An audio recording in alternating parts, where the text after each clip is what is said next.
పాకిస్తాన్ దుశ్చర్యల నేపథ్యంలో భారత దళాలు కౌంటర్ అటాక్ షురూ చేశాయి. భారత వైమానిక దళం తర్వాత ఇప్పుడు నావికా దళం కూడా రంగంలోకి దిగింది. అరేబియా సముద్రంలో మోహరించిన ఐఎన్ఎస్ విక్రాంత్ కరాచీని లక్ష్యంగా చేసుకొని విధ్వంసం సృష్టించడం ప్రారంభించింది. నావికా దళ దాడి కారణంగా కరాచీ ఓడరేవుతో సహా నగరంలో భారీ అగ్ని ప్రమాదం సంభవించింది.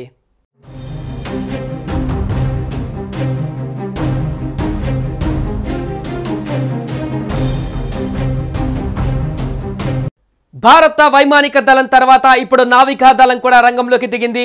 అరేబియా సముద్రంలో మోహరించిన ఐఎన్ఎస్ విక్రాంత్ కరాచీని లక్ష్యంగా చేసుకొని విధ్వంసం సృష్టించడం ప్రారంభించింది. నావికా దళ దాడి కారణంగా కరాచీ ఓడరేవుతో సహా నగరంలో భారీ అగ్ని ప్రమాదం జరిగింది. ముఖ్యంగా కరాచీ పోర్టు పైన భారత సైన్యం దాడి చేసింది. అక్కడ 7 భారీ పేలుళ్లు జరిగినట్లుగా సమాచారం అందుతుంది. ఐఎన్ఎస్ విక్రాంత్ దాడిలో 10 కార్గో నౌకలు ధ్వంసమయ్యాయి. భారత ఆర్మీ ఐఎన్ఎస్ విక్రాంత్ నుంచి మిసైల్, డ్రోన్లు ప్రయోగించారు.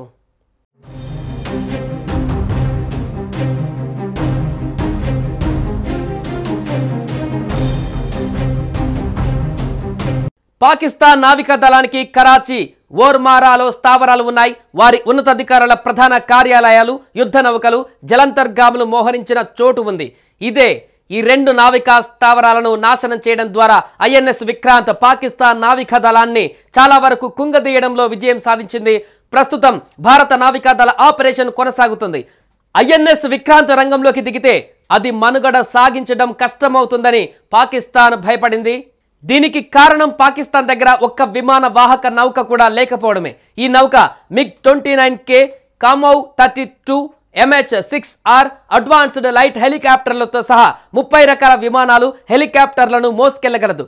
దీంతో పాటు ఇది తేలికపాటి యుద్ధ విమానాలను కూడా మోసుకెళ్లగలదు.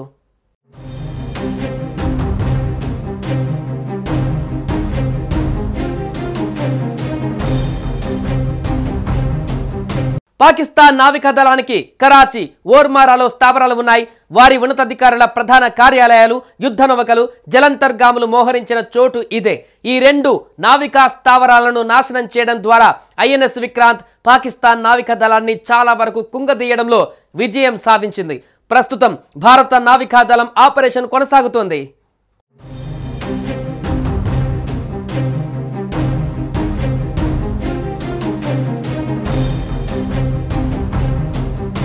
మరోవైపు భారత దాడులతో బెంబేలెత్తిపోయిన పాకిస్తాన్ దొందుడుకు చర్యలకు దిగింది. ఈ క్రమంలోనే జమ్మూ కాశ్మీర్లో అంతర్జాతీయ సరిహద్దు వెంబడి సైనిక స్థావరాలే లక్ష్యంగా పాక్ దాడులు జరిపినట్లుగా భారత సైన్యం అధికారికంగా వెల్లడించింది.